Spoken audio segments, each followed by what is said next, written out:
What's up mga kaoks? Good morning! Okay lang kayo dyan. Ako ayos naman ako dito. At dito tayo ngayon sa Takamatsu City. Tuturuan ko kayo kung paano kumuha ng bike or paano magrenta pala ng bike. So tara, puntahan natin yung lugar kung saan pwede magrenta ng bike. Okay? Eto nga yun mga kaoks. So, ito ang station ng GR station dito sa Takamatsu Station. So kung saan tayo kukuha at magrenta ng bike dito.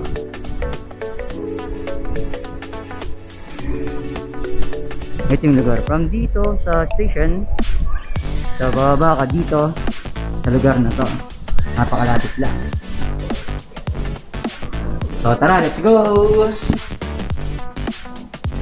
So mga kaoks, bababa lang kayo dito sa dito underground. Pwede kayo mag-elevator or diretso na.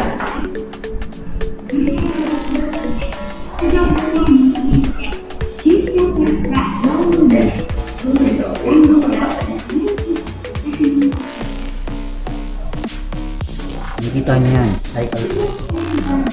So dito yung rental. So what's up mga kaoks, ito na nga yung lugar kung saan pwede card gagamitin para makapagrenta ka ng bike. Ito na nga yung part. Pwedeng kuhaan ng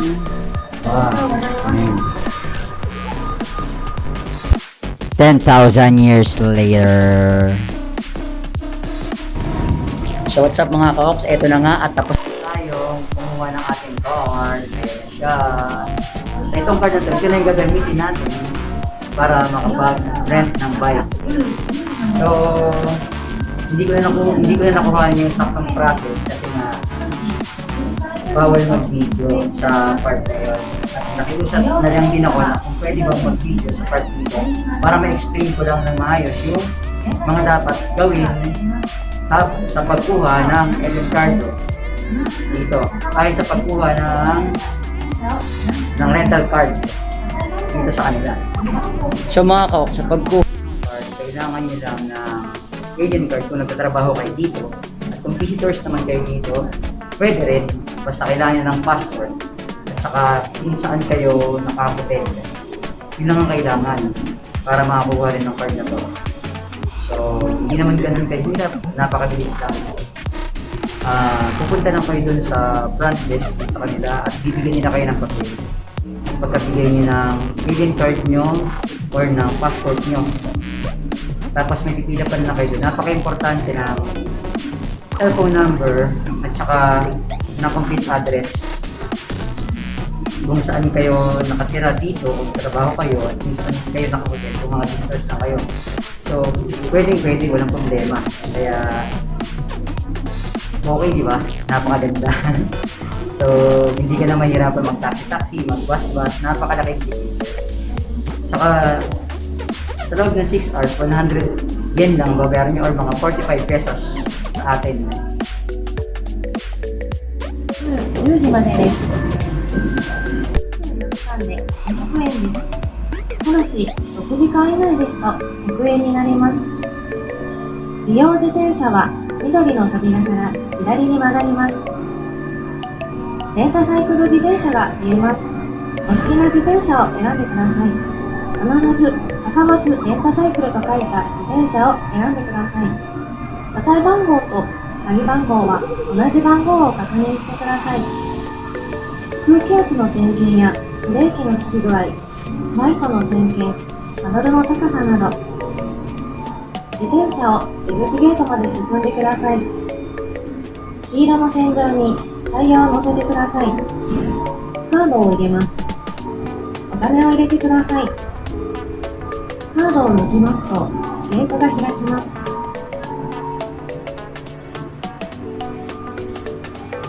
お帰りは自転車をゲートまで進めてカードを入れますとゲートが開きます。レンタサイクル置き場まで進んで入浴してください。鍵は必ず自転車につけてお帰りください。駐輪禁止区域には置かないでください。撤去されます。撤去されますと、1500円が必要です。一方、保証はカードの下に電話番号が記載してあります。詳しくは事業案内を読んでください。わからない場合は、係員にお尋ねください。お気をつけてご利用ください。ありがとうございます。So, tara mga ka-ox, gamitin na nga natin tong card natin. At mawala na tayo ng bag. Ito na yun, no? Pag-aralan naman natin na ganina kung paano yun sa paliwanag nila. So, let's go, let's try. So, ito na nga yung limousine na napili natin. Ayan siya, nakakapagod. So, ita-try na natin to labas dito gamit itong card na nakakuha lang natin. Alright, let's go! So, what's up mga ka-ox? Para rentahan natin to, kailangan mo lang ng card at 110 piso. So, let's go, tara. Ito na nga ang ating narentahang bike. Try natin ilabas dito. Kailangan naman dito tayo pupunta.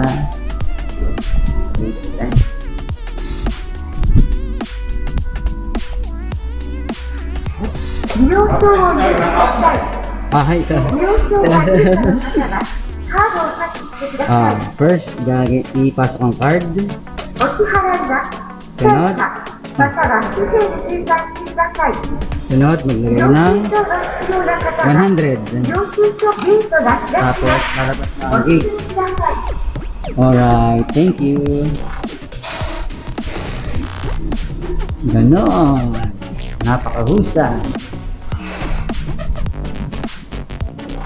Sa mga ka-ox, ganun lang, no? Yung process ng pag... Napakagaling, no? Mabilisan lang. So, kaya natin pupunta dito sa... Dito yung... Ayan. Elevator. May elevator tayo. Going out.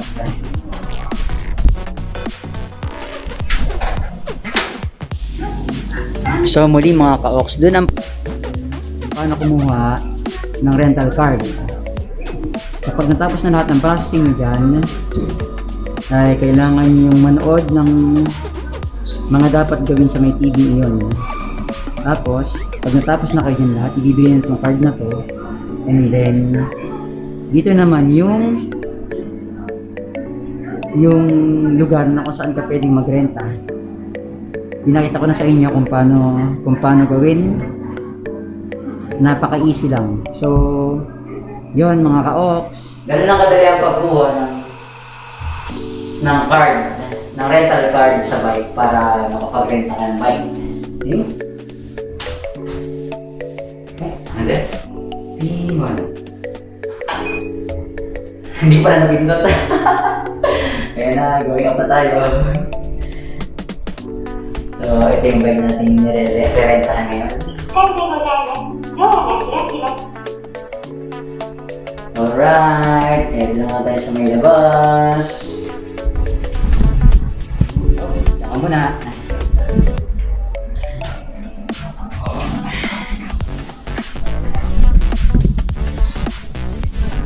Ayun, nakalabas na tayo.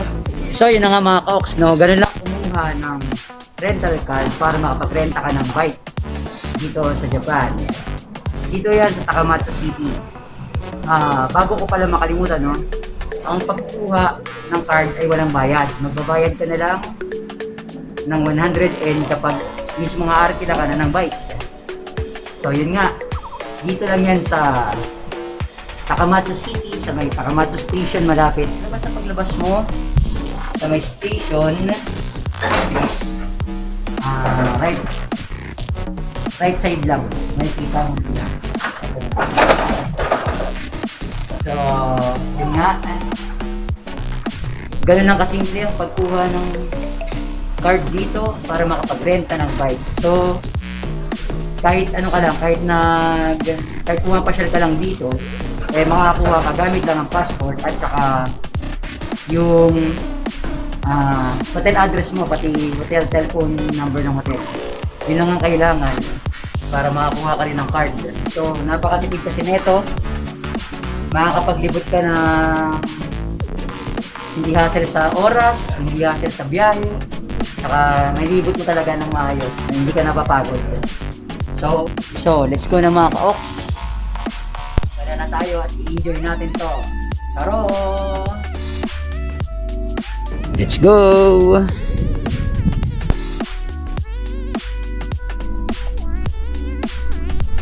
Hamamatsu City Station. Ang bike o jitensya ay napakalaking tulong sa mga tao sa kahit anong edad dito sa Japan. Ito ay ginagamit sa pagpasok sa school, sa trabaho, sa pamamalengke, at sa kahit saan pa, lalong-lalo na rin sa paggagala. Kaya marami ding mga rental bike business dito. Alam nyo ba na kahit turista ka, ay pwede kang makapagrenta ng bike rito.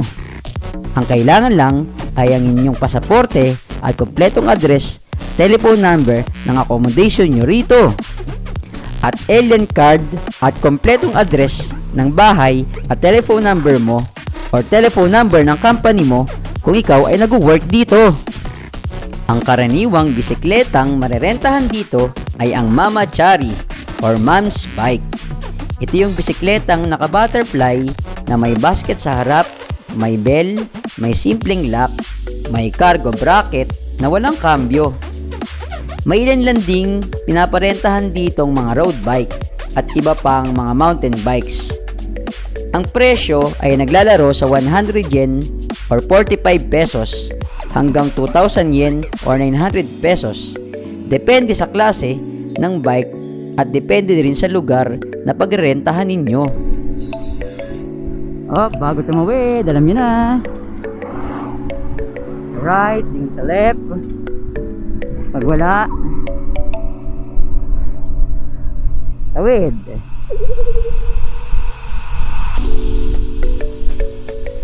Whee!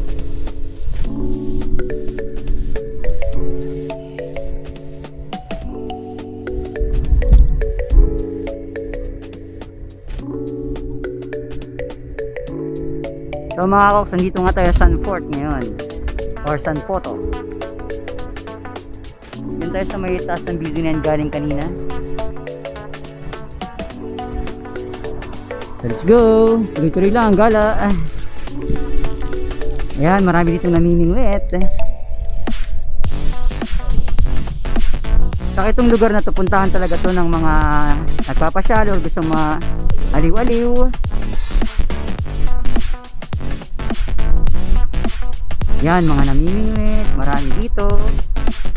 At saka chua.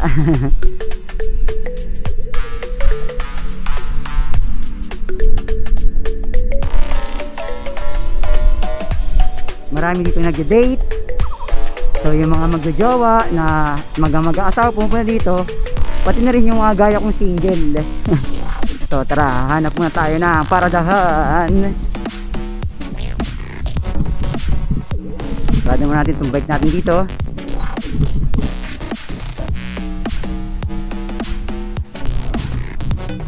Yan!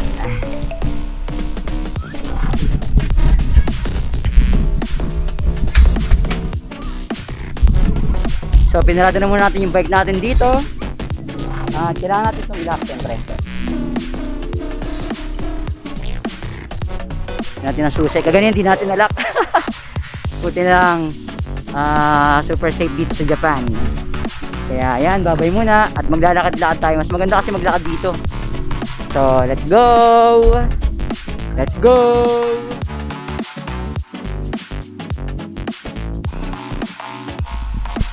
Karamihang makikita ang mga rental bike malapit sa mga train station or mas mainam na magtungo sa mga tourist information center or mag-ask kayo sa accommodation nyo kung meron silang rent a bike.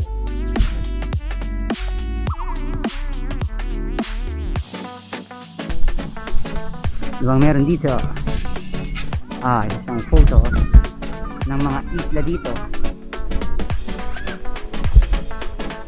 Ayan yan, kung ano yung nakikita natin sa unahan natin, ayan po mismo yan. Alright, let's go! What's up mga ka-ox?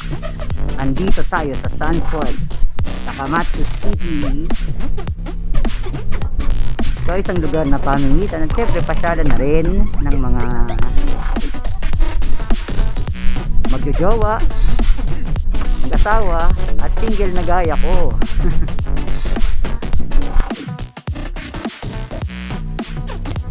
Sa pagbabike dito, importanteng malaman nyo ang mga rules na ito. Rides on designated paths. Right in the direction of traffic. Keep always left. No holding of umbrella while riding. Helmets on 13 years old below. Turn on your lights and use your bicycle bell. No drunk cycling. No cycling side by side. No riding double. And be aware always into a bicycle signage.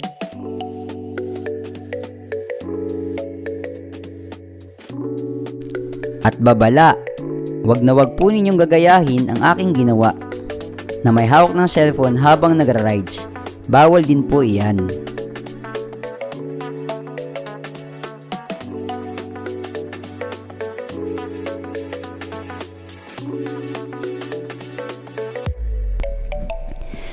Sa lahat ng sulok nila dito sa Japan, lalong-lalo na sa malalaking syudad, ay napakaraming nakalaang parking area para sa mga bisikleta. Sa mga malls, train station, convenience store, sa mga game center, restaurant, at kahit sa ang mga establishmento ay may nakalaang mga parking area para sa mga bike. Babala, wag na wag po kayong magpapark sa mga lugar na mga walang park sign or hindi parking area. Dahil pwedeng-pwede itong kumpiskahin ng mga local authorities at makapagmulta pa kayo nang wala sa oras para mabawi lang ang inyong bisikleta. Paki-note po yan. Napakaraming tourist destination dito ang pwedeng-pwede mong i-bike. Kaya nag-a-allow din ang Japan na magdala kayo ng sarili nyong touring bike kung meron kayo para sa mas masaya at enjoyable at mas exciting na pagbisita nyo rito. Napaka-convenient ng pag-rent ng bike dito sa Japan, lalong-lalo na sa galaan. Unang-una, makakatipid ka sa mahal na mga pamasahe sa mga trains, bus at taxi. Di ka na may ipit kakahintay sa pag-arrive ng trains. Pwede kang makapag-stop over sa mga lugar na makikita mong magandang pagpicturan.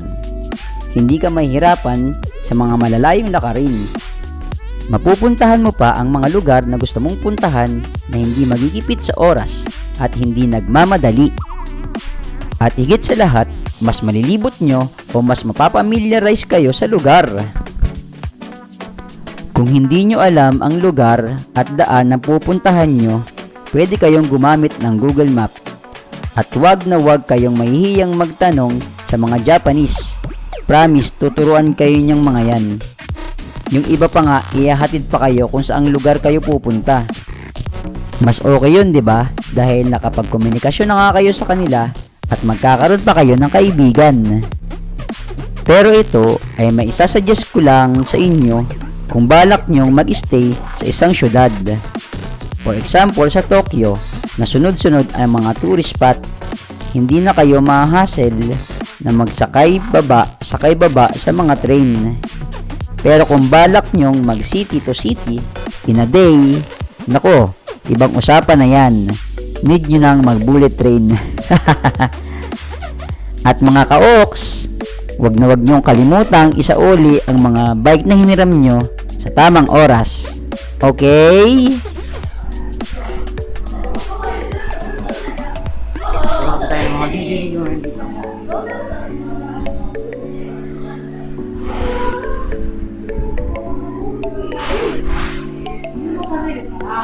konnichiwa.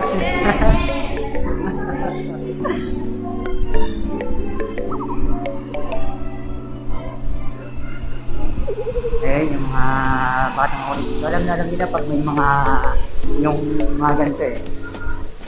May mic yung alam mo. So, alam nila na YouTuber yun. So, yun nga, ikot-ikot lang muna tayo dito para pero ingat din kasi ang daming tao habang nagbabike. Pero may part dito na hindi binabikan. Dami. So, overs. Bukal mo pa.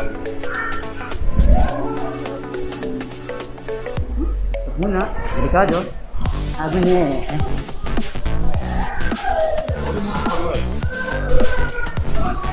Mga parang hindi makakabay. Alam na lang nila yung mga YouTube. Pag YouTube nyo, maging ganito yung setup ng phone jogging. Tapos yun, may microphone. Saka ito na. Meron na tayo dito. Dito, dahil pa rin dito mga masarap na kainan. Saka, ayun, mga ganyan ng mga street foods na ganyan.